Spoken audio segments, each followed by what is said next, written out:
Hi, everyone. Just tuning in. I'm sharing this to Facebook real quick, and then we'll get started. Kickstarter live. Looks like something went wrong. Try again later. Okay, let's 1 second.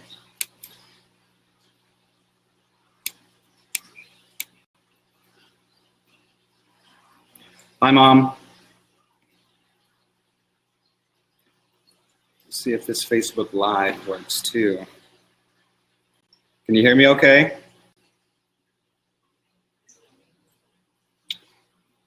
Okay, that's not working. I don't know why. Either way, my name's Andy with Aqualog, and I just wanted to take a little time today to share with you guys a little bit what we're working on. I'm going to show you guys the basic prototype that we're building to put into schools, and actually we've partnered with a couple of groups in Chicago to put a couple of these in as pilot programs for some after-school programs for high school to middle school age students. So and also the great thing about this model is that you could put this into any kind of small space or apartment too. So I'm going to go through just step by step, kind of show you guys what materials I'm using, and yeah, kind of put it together for you just in the next few minutes here. So first off, I should start by saying that you can, if you donate, then we're going to send these out to people pre-made, and how we're packaging these are just, we're going to do all the drilling work, because to build this yourself, you kind of need some tools that we have. And, if you want to do it yourself, we have an instructable too that I'll post later where you can go out and do it yourself. There's a parts list there too. So to start off, just take 4-inch PVC pipe, 3-inch holes. And here I made 6 of them on one that I could. You can see we only put 5 in, but every 8 inches or so is really a good distance between them, so you can get, so whenever they start growing up like this, you can see that. When they start growing out, you want to give them enough room so they can all get adequate sunlight. So 2 pipes, 4-inch pipes, 6 holes in them, and then you're going to want to measure. Let's see if I can get this up here.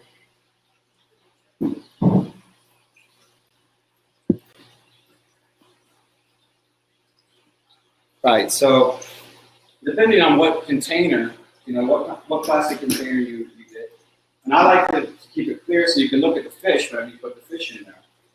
You can use any kind of container you want, but the main thing is to remember to measure the height up here, so you get the holes above the lid. Now, below the lid, you're going to want to put some kind of slit or some kind of opening, so whenever the water circulates back through, it can come back into the tank. If you don't do that, then it's going to build up and come out the top. So that's a good thing to take note of. So let me open this up.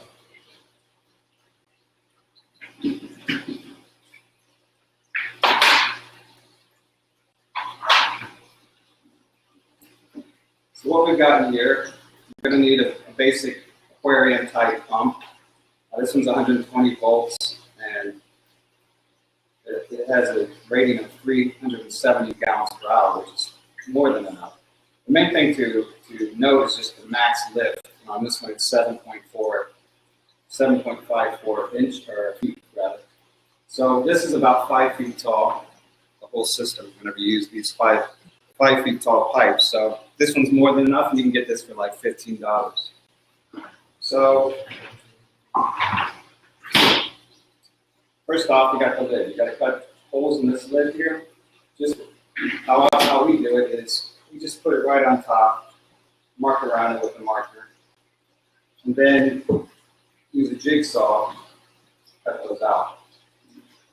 And make a little notch here so you can put all your cables through. So when we put the pump in, we're going to need some space for the cable to come out like this.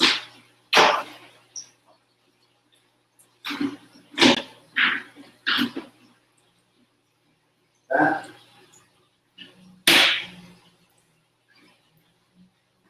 Then we're ready to put pipes in.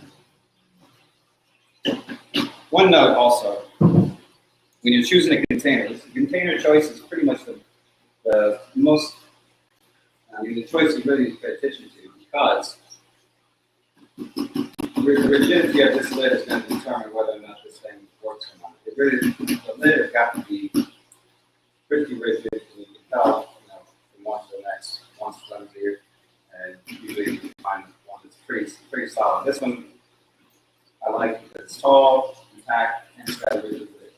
So when we get the rigid lid going, you can see that's a tight fit. And you can have your dog run into that. It's not going to be a problem.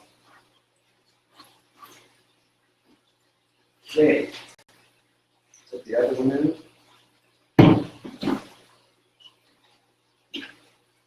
So.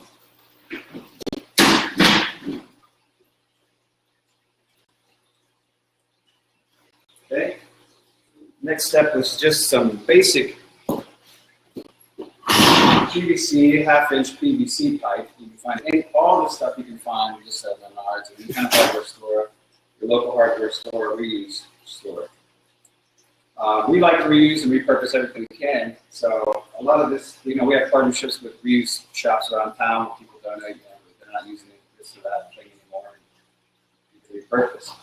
So you get some of this vinyl tubing, again, half-inch. We're all working half-inch here, and half-inch T's, and then 2 caps. So 3 T's, 2 caps, PVC here. And then we'll just need 1 half-inch PVC bar for the tubing. Put the tubing to the pump. Put this on top, like so. Also, this is an optional feature, but we like to use it just to have a little more control, depending on what kind of pump you have. It could be really fast flow. You want to slow it down with one of these ball valves.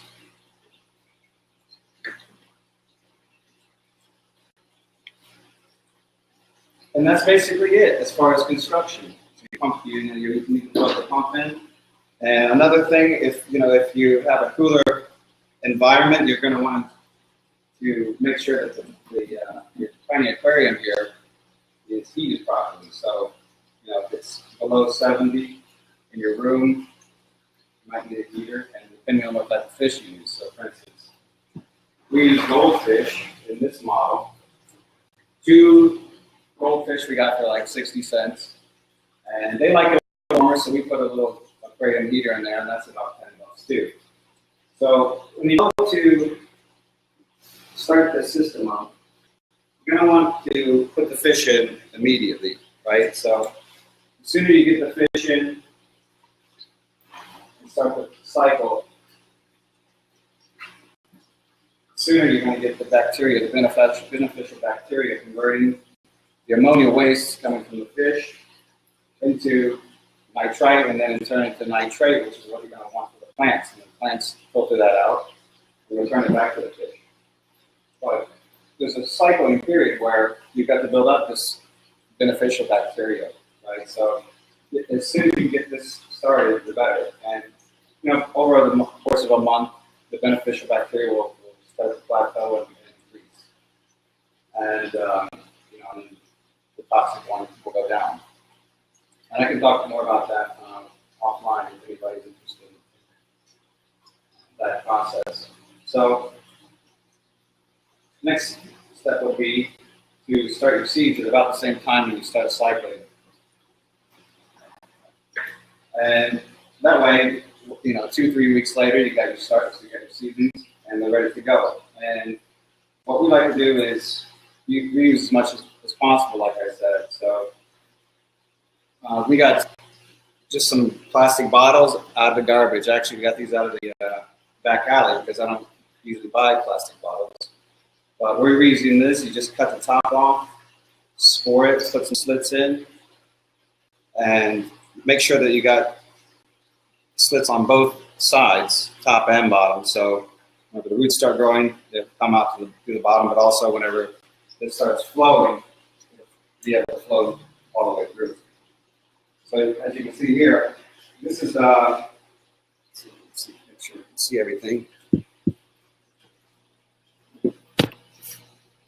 You can see this one here. We've had this going for, well, this has probably been about 5-6 weeks. So they started all from seed, and you can see everything's looking pretty good and healthy. And that's all just from 2 goldfish down in the bottom. And the only water that really comes out of this is, being used by the plants and a slight bit of evaporation. But even with this, the evaporation is very slight. You get some coming out of the top here, but this hole is pretty small, so that keeps that pretty reduced. Okay, so does anyone have any questions there? Well, let's see if we got a Q&A section. Like I said, we got the so-called prizes or levels for the Kickstarter, and we can install one of these in the Chicagoland area, and I think that's at around the 250 level. I just wanted to stress that any amount is fine. $5 is fine. Anything you can give, because what this money goes to is it enables us to buy the materials and build these for schools, because they already have enough trouble getting funding. I mean, Chicago Public Schools, they have enough trouble getting funding for programs that they already have. So it's really important for us to be able to offer, come to them and offer this as, basically a free thing. So it just is really easy for them to say, yes, this is a great education program, and oh, it's free. Okay, let's do it. So that's the approach that we're taking, and all of this money that we're raising from the Kickstarter enables us to do that. So let me put some, I've got a start here. Just put this one in.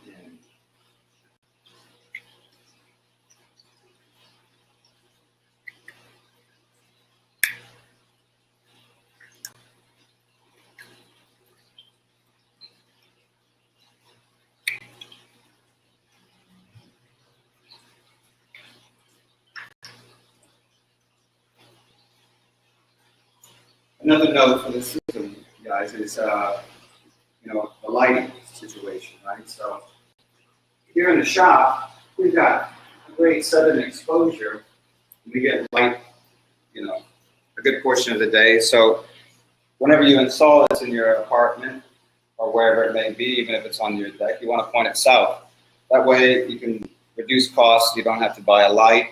I mean, we have to support ours with the light, a few months out of the year, because we live in Chicago, right? So, but you can usually get away with pointing this south and reducing the light costs altogether. So this whole prototype, as we call it, this model is under $60 easy, and even if you reuse material, it's even less. So that's really important to us. We encourage everybody to kind of do it themselves. And let's see.